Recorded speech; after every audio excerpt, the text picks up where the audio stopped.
An officer dies, it takes time, preparation, and detail in laying them to rest. Yeah, we often see the end result of the funeral, but a team here in Kansas City works behind the scenes to help make that happen and help the family. And this weekend, a fundraiser will help them train more people for that job. Joel Nichols is live at the Kansas City Police Academy with the details. A really important job, Joel. Very important, and it's one of those jobs and one of those pieces of equipment here, this trailer that you wish you never had to hook up to a truck and take anywhere. But Les Kerr is part of the team you were referring to, and he's here this morning to tell us about this, but also about the fundraiser. Let's start with what this is, and what are we looking at here in the back of this trailer? What you've got here, Joel, is basically anything that you need to put on a line of duty death service. We have a 30 by 50 foot American flag that hangs from the fire trucks.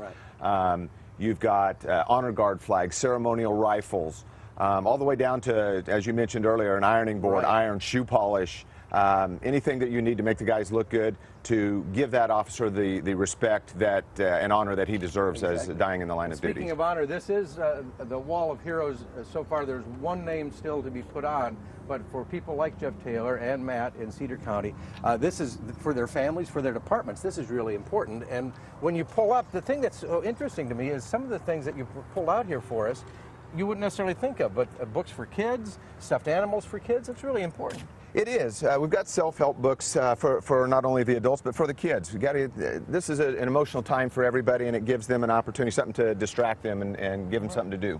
Now, this particular trailer, when you pull into a town, it costs money. It costs money to go from here to these towns and to the departments that need it. So tomorrow is an important day. Tomorrow is an important day. We've got our annual motorcycle ride fundraiser starting here at the Police Academy at 10 o'clock. We'll end up at Worth Harley-Davidson someplace around 11:45. And how many will be riding?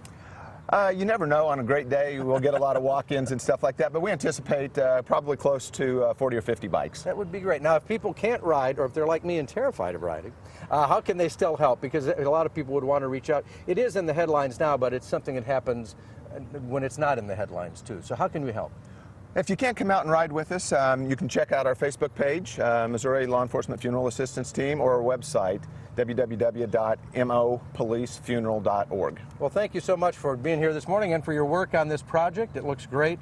And I'm sure that when this rolls up, even in that time of need and that really difficult time, it must help immensely. And you can be a part of it the way Les mentioned, and also if you happen to ride, come on out to the Police Academy and be a part of it tomorrow. Back to you.